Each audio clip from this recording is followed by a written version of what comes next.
Kids, I don't speak Yautja, the language of the predators, but I'm pretty sure he said something about the Epstein files. Hey kids, welcome to Hall H. It's me, Kevin Smith, man! And oh my lord, I'm pleased and proud to be here today on behalf of Predator Badlands. We're gonna have a hell of a panel. We have some amazing stuff to show you, some great people to introduce you to. But first, before we do anything else, how's everyone's Comic-Con so far? Isn't it magical? I want to just share a quick text this just literally happened before I came up here. I was backstage, I got a text from my daughter Harley, and she wrote, "Can I borrow your car?" She's in Los Angeles. I said, "Yes, pick it up at the Predator panel because I'm at Comic-Con, bro." And she said, "That's this weekend?" I said, "What does it mean when a kid named Harley Quinn doesn't know when Comic-Con is?" And she says, "It means you failed as a parent, Kevin James." I said, "You know, the first time I came to Comic-Con was with Mallrats in 1995. Which means this year is my 30th anniversary. It is. It's my 30th year.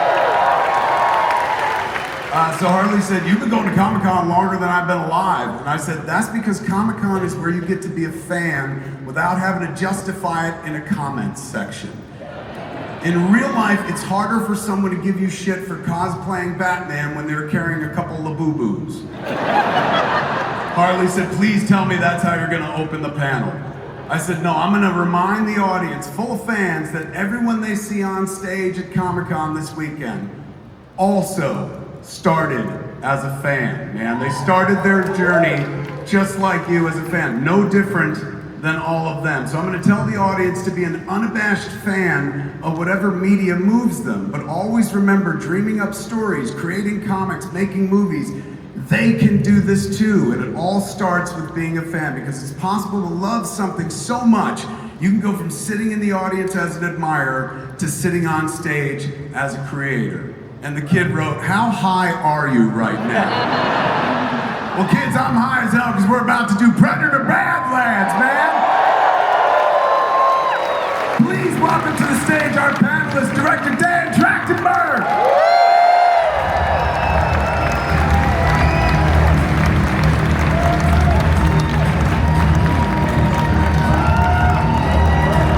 Give it up for one of the stars, Elle Fanning!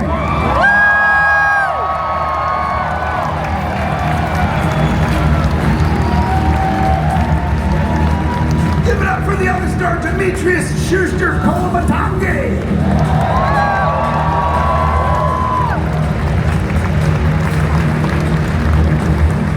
And give it up for one of the Predators' baby daddies, man, Alec Gillis!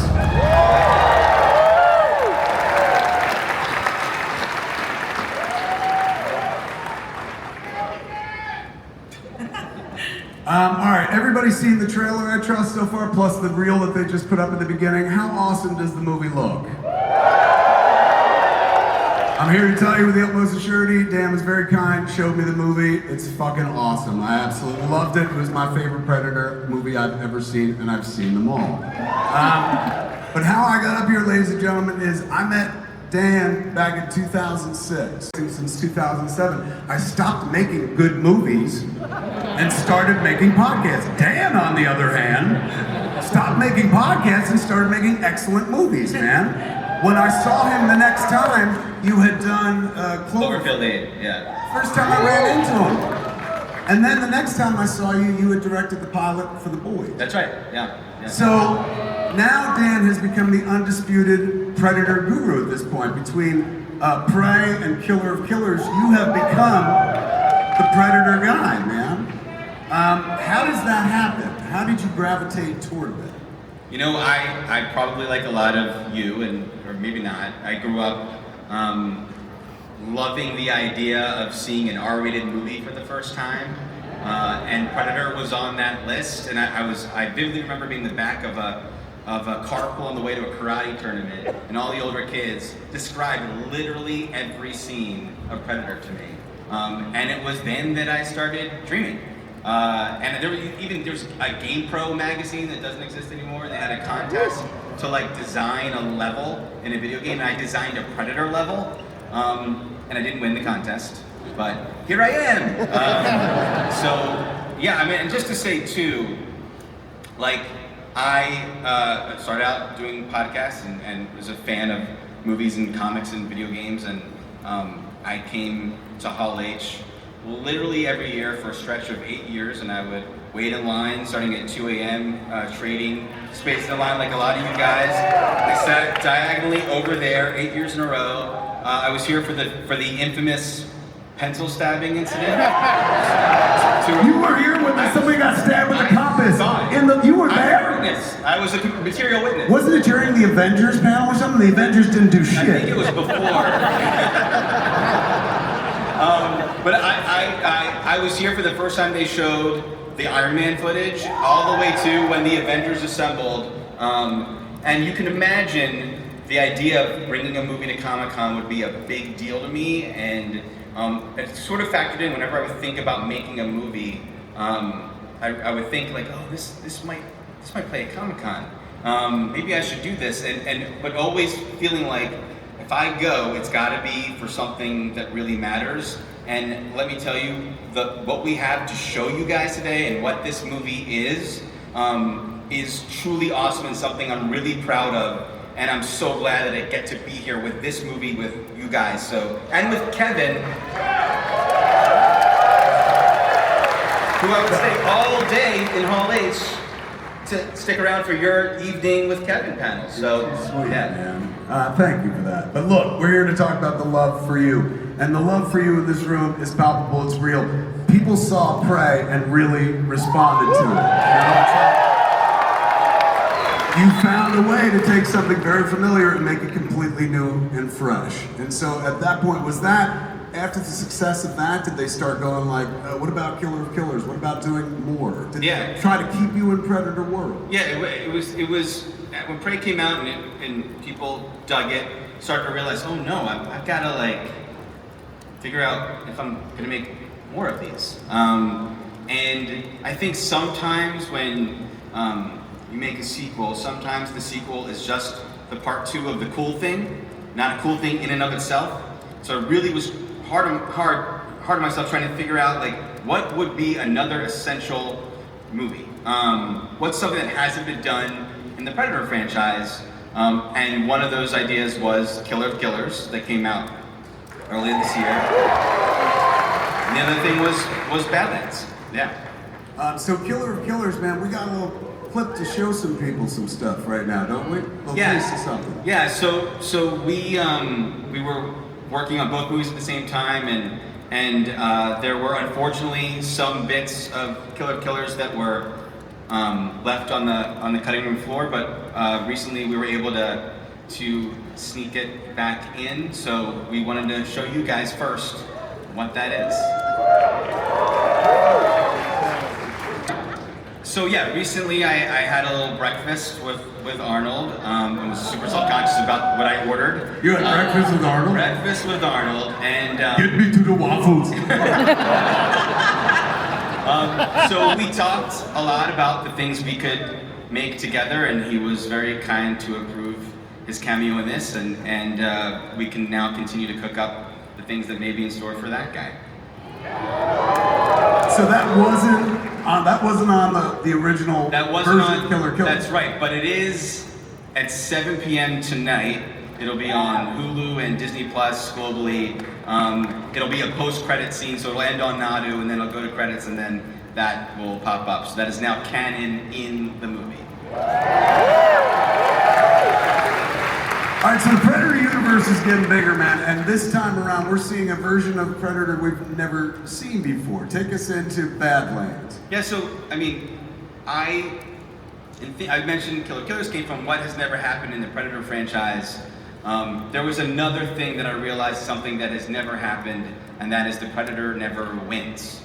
And they're supposed to be the greatest hunters in the galaxy, and humans seem to be really formidable and always taking them down. So, but in thinking about like making a movie where the Predator wins, I didn't love the idea of just making a slasher movie but the bad guy is the winner. I really wanted to see if there was a way to make that feel like still a really emotional and visceral journey, and one where you can connect with the Predator. And so I realized there's this other thing, even more than in the Predator franchise, in sci-fi. We all love the side characters. We fall in love with creatures and robots, and they're often relegated to being the sidekick or the villain, never the protagonist. So that to me was the bigger deal, is hitching people on a ride. I know that it's really fun to go to your favorite theme park and ride a ride you've done a million times, but there's something really special about strapping into something and going up to the tip of that precipice and knowing that you have no idea what's going to happen next, and that very much is Badlands.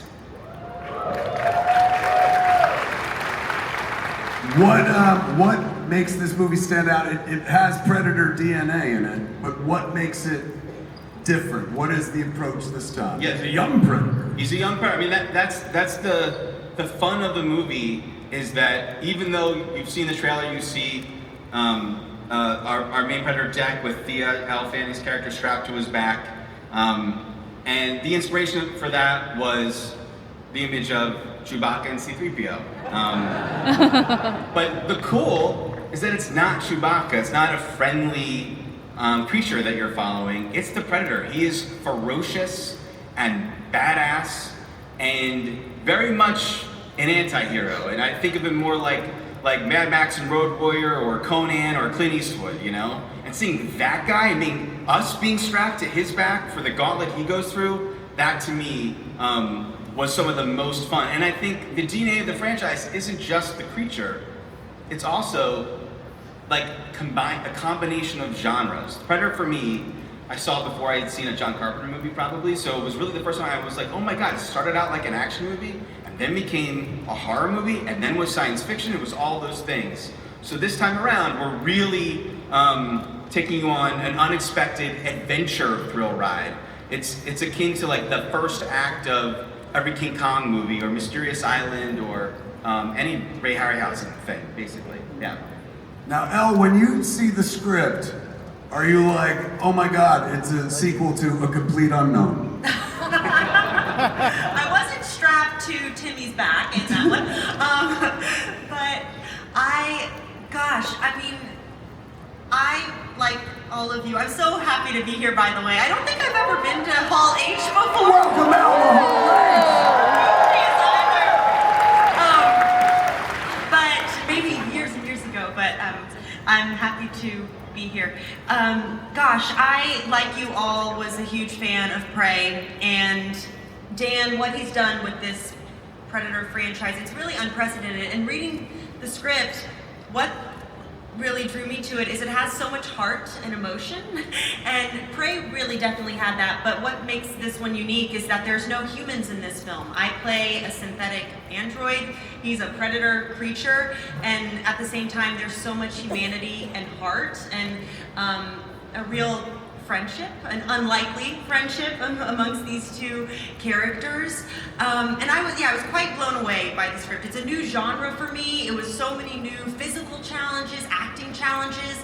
I will say I do play two parts in the film, so there are two characters that I play, so there's a lot of... That was dope, man. When I was watching the movie, like for the first part of it, it was Thea. And then when it switched up, I was like, I could see how this would be like acting magnet right there. Like I get to play two completely different parts, done and done. Totally, so exciting. and just to be with Dimitrius, and he's speaking Yautja, a whole other language that he had to learn, and I had to learn that a bit. But we shot in New Zealand on these beautiful locations, and also Predator, you know, it's practical effects. Of course, there's visual effects, but you know, Dimitrius was there in the incredible suit. So you get to, it's not like you're acting against a tennis ball, you know, and we are on these locations, and I was really strapped to his back for hours and hours and flying through the air as a backpack and strapped to, you know, wires in rivers, and the wires were hooked up to trees and nature, and so the stunt team came up with all these different rigs that have really, they've never been done before, so there's a lot of firsts for me and for the whole crew. So I'm so thrilled. I can't wait for you guys to see it. Now, Dimitrius, this is your first Comic-Con ever? Yes, sir. Give it up for the Virgin, man. What's your take on it so far? How do you feel? Yeah, I feel great. It's yeah, being with everyone. Like, you guys are awesome, mate. Like, the fans really make Comic-Con what it is. Seeing everyone in their costumes, everyone waiting in line so eagerly, and yeah, like the energy in this room is crazy. I love it. Hell yeah! Now, this is the first time we've seen the Predator in a protagonist role, man. Like being the lead in one. What was it like bringing this version of the Predator to life? It was a really fun, I guess, experiment, you could call it, and yeah, the whole process of bringing Dick to life. It was a lot of physical training in the beginning, you know, just prepping the body for the suit.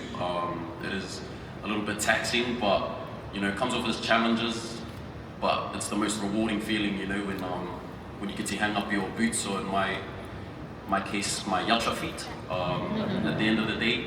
And yeah, like, I guess a whole chunk of it as well was just learning the language. Like, brought up, we had Britton Watkins construct the whole language, Yautja, for, you know, the film, and I think that's such a cool thing that I'm excited to show you guys. It hasn't really been established, you know, properly within the franchise, so being able to, yeah, bring that, it's awesome. How many people can you fluently speak Yautja with at this point? Al? Yeah, not too many. Myself, Al, and Britain, probably the only ones at the moment that can understand what's going on. But. The planet this time around, like we've seen the Predator at work before, but this time you send the Predator to a place far deadlier than the Predator, a planet that is waiting to kill you. Essentially Australia in space. Tell us about Geta. Yeah, so that is a hugely cool part of the movie, is that, you know, it's not going to Earth. We've never really in movies seen the Predator hunting on such a crazy alien planet, where literally everything from the grass to the trees to the other creatures, small and enormous, are trying to kill him. So it's him hunting, but also him being hunted. He's essentially the Dutch of this movie. It's a cool idea, man, and he pulled it off. It's really wonderful. Alec, let's talk about, you've been involved with the Predator since there wasn't Predator, man, since the very first one. Yeah, I had the great privilege to work for my mentor, Stan Winston, on the original Predator. Yeah, there's Stan. And Kevin Peter Hall, who was a fantastic and wonderful fellow, much like yourself. And so I've been very lucky that I've been involved in, I think maybe, I'm counting them up, I don't know if I'm at like six Predator movies now. The last time I was in Hall H was when we were promoting Alien vs. Predator, the first one. So it's nice to be back. It's nice to be back. How is the approach different this time? For somebody who's an old hand in the Predator, what was different this time around? Well, you know, the first time we had 8 weeks, and Stan was furiously drawing, and Steve Lang and Matt Rose were sculpting, and it was a race to get the thing, you know, done so we could save Arnold's movie. This time it's more measured. There's more resources, available. And of course, this is my, I guess that would be my third Dan Trachtenberg Predator film, right? Because Alec also helped design all the creatures in Killer Killers. Even though it was animated, we really want to make sure Alec's eye was guiding us through. So, yeah. I think the thing that made this unique from previous Predator movies is that this time the suit was all practical, but the face was open. I think Alec can certainly attest.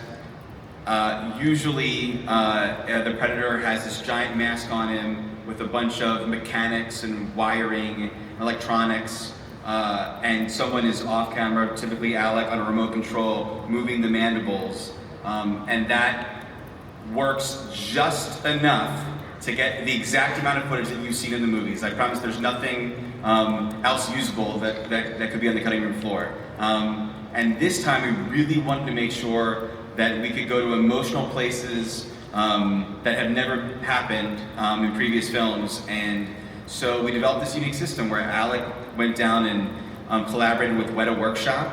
And it became this beautiful, beautiful moment for me to witness of like old school, but still young at heart and awesome, but old school meeting. Weta Workshop, of course, started on the Lord of the Rings trilogy and have gone on to do so many amazing things. So it really was those masters coming together, and then of course all the digital artistry that is going to support it, and all being driven by Dimitrius's performance. And it was like this time around pretty essential. Like in the past, they show his face. That was the big reveal in the first one. You're like, oh, and Arnold's got the funny line. But in this version, since you spend so much time with him, being expressive was suddenly an issue that nobody had ever dealt with in a Predator movie. Suddenly you're like, wait, we're gonna spend 90 minutes, 2 hours with this guy. He's gotta be able to show a range of emotions, and it looks phenomenal. And they didn't see any behind the scenes footage. It's crazy, like when I was watching the movie, which was unfinished, there are shots where it's completely done, and then there are shots where you see Dimitrius fully suited up, but his face underneath, and he's given a hardcore performance, man. Actually, like, playing the part, man. It was impressive as hell. Well, if I may just, to finish Dan's thought, for me, if you guys who know me know I am a diehard practical effects artist. I've been doing it for 46 years. It's a hill I'll die on and be buried under. But when I read the script, and Dan and I had some heart-to-hearts, and we did some tests and stuff, and I knew what he was looking for. And Stan Winston's words came back to me. He said, "We do effects to serve the story and the director's vision." And I had to really think hard about whether or not an animatronic could do exactly what I was reading. And then a couple things happened. One, the Planet of the Apes movie came out, and that was Weta Digital's work, right? And those faces, particularly the orangutan character, pretty much blew me away. And then I saw an audition tape of this guy, and I saw his performance, and I thought, this has got to be a different approach. That's right for this movie, and that will carry the film in the way that it really deserves to be. So, not an easy decision for me to come to. It wasn't my decision, really.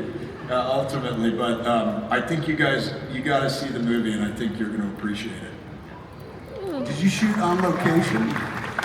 Yeah, it was all in New Zealand. I really aesthetically love naturalism, and so even though we're making a movie on a different planet, really want to make sure that it could feel as authentic and grounded as possible. So there are certainly sequences that we had to build sets for, but most of the time we were in nature, as I'll put it.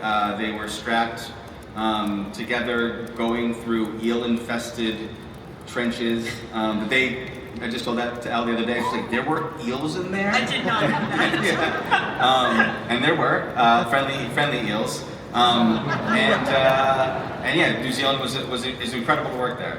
Yeah. Kids, what's it like working on location versus like on a soundstage or something like that? Oh gosh, I preferred. It was also my first time in New Zealand, and I fell in love with it completely. I loved it. We were on the North Island, predominantly in Auckland, and it was so beautiful. I got to go up to the Bay of Islands, and just the crew there, like the family, the teamwork, like that aspect, like it was so joyful, and I sobbed like crazy after this was done. Like I just like missed everyone so much. We really, we were in the trenches, like literally together, like blood, sweat, and tears, and every day, early mornings, and you're in the suit, and you got he brought a boombox everywhere too on set. So really, when you heard the music, you're like, you knew Dimitrius is coming. And he was like carrying basically my whole weight. I mean, on his back. They made it so they distributed it, but it wasn't easy. Sorry about that. How's your back, Dimitrius? Yeah. Oh, yeah, it's fantastic. No, not good. No. It is incredible that when we first started in prep, trying to figure out how we're going to accomplish Dimitrius and Elle paired together, the backpack of it all, we came up with like 5 different crazy things. One was a wire system, the other was a wheelbarrow system, and of course some digital support. We ended up using literally all of it throughout the whole movie until one day Elle was like, wouldn't it be cool if we could just like do this just physically? Like, why don't I just trick everyone and lift my body in a weird way to make it look like, and we'll just walk backwards? And I was like, if we could pull off that magic trick and do it practically, how cool would that be? And then we did it, and it was awesome. And then we just did that for the rest. After all those wires and everything, the coolest bits of the movie and the most natural feeling is Elle just walking backwards with Dimitrius. We were like left foot, right foot, had to time it out. Elle came up with that idea a week before we finished shooting.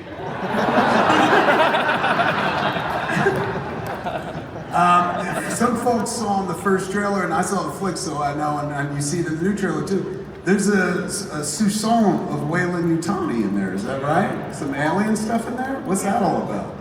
Yeah, That's correct. There's Weyland Yutani in this movie.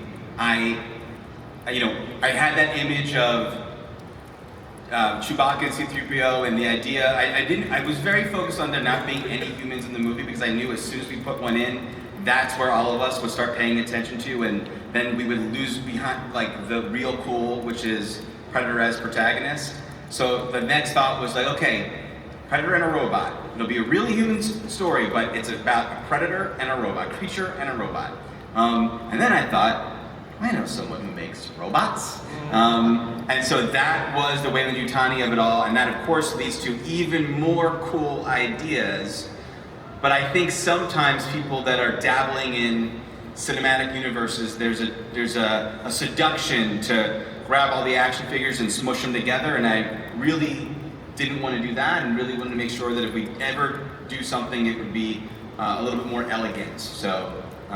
But is this is the shape of things to come? Are you heading, since you are the Predator guy, and if you're throwing in a little Weyland Yutani, does that mean one day you're going to be the Alien versus Predator guy as well? Wouldn't it be cool? Wouldn't it be cool? I honestly, I sat with you many years ago, and you gave me the gift of podcasting, which has made my life so much better and enriched my life. And I was so proud to sit there, and it's weird to say proud because it's not like we're tight or we grew up together and shit, but I was like, God damn, this guy's like the real deal, man. And after the screening was done, you were talking about like, hey man, we're gonna show some stuff at Hall H. And he gave me 2 options. You were like, we're gonna do this, this. I said, you should do this. Tell them what they're about to see. Yeah, so there's well, how much time left? We got 15 minutes, now's the So time. why don't we just show them the first 15 minutes of the movie? Yes! Are you ready to watch the first 15 minutes of Predator Badlands? Set it up for him, man.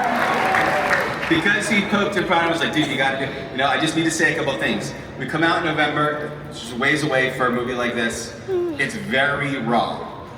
There's a lot of unfinished VFX work. The score is all attempts where the sound is all, none of that's real. There'll be a lot of placeholders for things. But I know that this crowd appreciates a little bit of a peek behind the curtain. So take that into consideration, and enjoy. Yeah.